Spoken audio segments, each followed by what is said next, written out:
여러분 이제 이번 시간서부터요 같이 문제를 다룰 텐데요. 한번 제가 이렇게 한번 먼저 안내 말씀을 드리고 들어가려고요. 우리가 그동안 이론 공부를 하면서 전반적인 틀이 어떻고 또 세부적인 내용들을 봤잖아요. 근데 그런 거를 문제화했다는 거 아닙니까? 그러다 보니까 어떻습니까?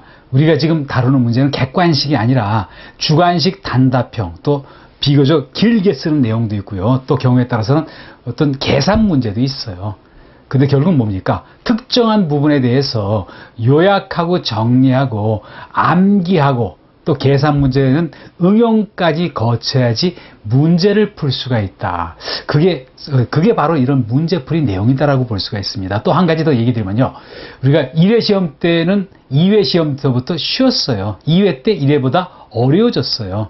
3회 때는 아마 2회 수준과 비슷하게 흡사하지 않을까, 강도가 그렇게 봅니다. 근데 여기 나와 있는 앞에 있는 문제들은요, 전반적인 내용들이 2회 시험보다도 조금 다소 어려워요. 그러니까 너무 여러분 위축되지 마시고, 요런 내용 중에서 일부 내용이 흡사하게 나올 수가 있다. 또 경우에 따라서 너무 지나치게 깊게 들어간 내용들은요, 안 보고 지나쳐도 봐야 될 만한 그런 내용도 있긴 있어요. 그래서 어떤 제한된 시간 안에 필요한 내용 위주로 한번 정리, 문제를 풀어봅니다. 또 특히 문제풀이 할 때는 어떠냐면요, 눈으로 보는 게 아니라는 거죠.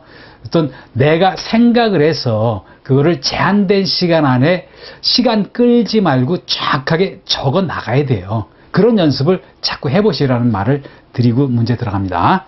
그래서 먼저 봅니다. 제1장 통칙에서 1번 문제를 볼게요. 1번 문제는 어떤 내용이냐면요, 우리가 지금 공부했던 교재는 뭐죠? 어떤 시험을 보기 위해서 만든 교재가 아니라 NH손해보험에서 손해평가를 하기 위한 내부 업무 방법 지침서예요. 그 목적에 대해서 어떤 그 내용의 업무 지침서에 나오는 목적에 대해서 쭉 나열한 다음에 가로 안에 들어갈 말을 쓰라는 거 아닙니까? 이런 거는 주관식 단답형으로 나올 만한 그런 얘기였잖아요. 여기서 봅니다. 농작물 재해보험 이론과 실무. 우리 과목 명의가 그건 거 아닙니까? 거기에 대해서 업무 방법은 농업재해보험에 어떤 게 있었죠? 여기 가로 안에 들은 게 가장 먼저 나온 거 아닙니까? 신계약 인수절차. 신계약 인수절차. 요게 가장 먼저 들어갔다는 거예요. 그래서 우리가 지금 어떤 농작물 재해보험과 관련돼서 또 가축재해보험과 관련돼서요, 그 보험회사 입장에서는요, 어떤 문제가 없었을 때 그 계약을 인수하잖아요. 인수한 다음서부터 의무가 있는 거 아닙니까?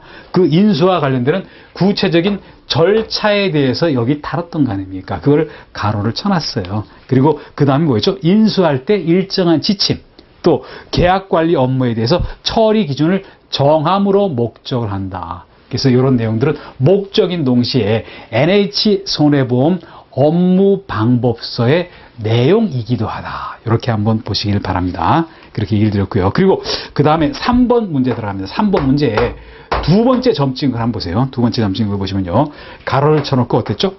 통상적인 적과, 통상적인 일상적인 적과, 그리고 자연 및 자연낙과, 자연낙과라고 얘기를 한 거 아닙니까? 이거 종료 시점에, 종료가 된 시점에 나무에 달린 과실수인데 이거 명칭이 뭐냐라고 얘기를 한 거 아닙니까? 근데 여러분 이렇게 얘기를 드려봅니다. 여기서 얘기하는 적과는 뭐죠? 적과의 동침이 아니라 이거는 어떤 겁니까? 이거는 있잖아요, 열매 솎아내기라고 얘기했잖아요. 솎아내기. 왜 열매를 솎아냅니까? 나무 가지에 너무 많은 열매가 달리잖아요. 그러면은 그 영양분 공급이 균등하게 제대로 갈 수가 없어요. 적정 양만 남아있고 나머지는 떨어져 나가는 게 좋아요. 그래서 인위적으로 솎아내기를 한다. 그리고 가만히 있으면 일정한 부분은 스스로 나무에서 떨어진다는 거 아닙니까? 인공을 가하지 않아도. 이거는 뭐죠? 통상 적과는 뭡니까? 인위적으로 사람이 열매를 솎아낸 거고, 이거는 자연적으로 일부 나무 어떤 과실이 떨어지는 거, 그거 어떤 다 종료된 나무 과실수, 이거를 뭐라 합니까? 적과 후 착과수라고 얘기를 하는 거 아닙니까? 적과 후. 적과 솎아내기 한 다음에 과일이 달려있는 착과수. 물론 자연낙과도 이루어지고 난 다음이겠죠. 그래서 이거는 적과 후 착과수. 이거를 현장에서 문제가 나왔을 때 바로 쓰실 수 있는 정도 한번 써보는 연습을 해보시라는 얘기를 드리고요.